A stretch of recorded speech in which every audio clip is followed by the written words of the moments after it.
কংগ্রেস তৃণমূলের সংঘর্ষ, রিজার্ভ ব্যাংকের সামনে তুলকালাম, রাস্তায় শুয়ে বিক্ষোভ দেখান কংগ্রেস কর্মীরা।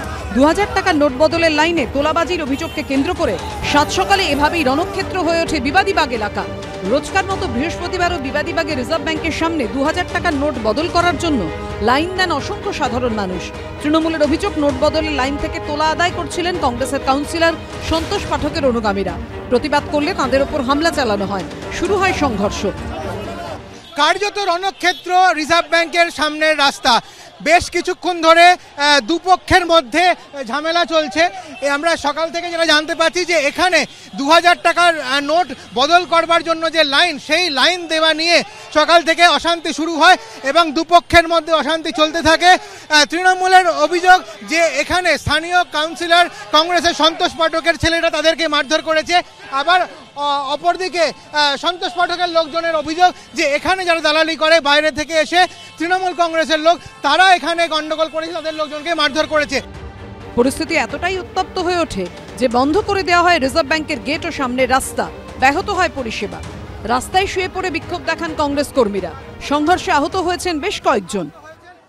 আমরা এখানে কাজ করি, সন্তোষ পাঠক ওয়ার্ড 45 কংগ্রেসের কাউন্সিলর এসে বলছে তোমাদেরকে টাকা দিতে হবে, ও গুন্ডামি করছে এখানে।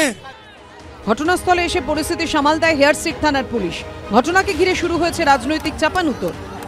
সকালে রিজার্ভ ব্যাংকের কাছে অনেকে যারা সকাল থেকে টাকা চেঞ্জ করতে বা নতুন টাকা নিতে, তারা অনেকে রাত থেকে লাইন দিয়ে এখানে দাঁড়িয়ে থাকেন। তো আমাদের এখানে যারা হকার, তাদেরও একটা অংশ তারা সকালবেলা ওই কাজটা করে। ওদের কাছে ওদের অভিযোগ যে সন্তোষ পাঠকের লোকগুলো এসে বলেছে 200 টাকা করে সবাইকে কাউন্সিলরকে টাকা দিতে হবে। এই অভিযোগ নিয়ে এখানে একটা ঝামেলা সৃষ্টি হয়। তারপরে দুই পক্ষর এখানে এলো, মারামারি হলো। কারা পয়সা চাইছে, কারা বদমাশি চাইছে করছে, আমি আগেও পুলিশের কাছে কমপ্লেন করেছিলাম। সিসিটিভি ক্যামেরা বলবে ওরা আঘাত শুরু করেছে।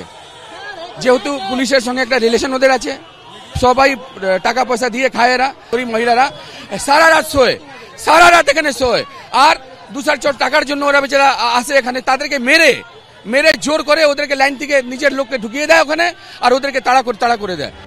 2016 সালের 8ই নভেম্বর রাতে প্রধানমন্ত্রী নরেন্দ্র মোদী 500, 1000 টাকার নোট বাতিলের কথা ঘোষণা করেছিলেন। বদলে আনা হয় 2000 ও 500 টাকার নতুন নোট। চালু হওয়ার 7 বছরের মধ্যে গত বছর 2000 টাকার নোটও বাতিল করে মোদী সরকার।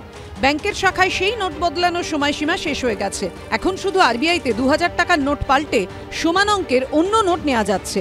সেই নোট বদলের লাইনেই তোলাবাজির অভিযোগ। প্রশ্ন উঠছে, কালো টাকা সাদা করার নতুন চক্রের কি কাজ শুরু হয়েছে?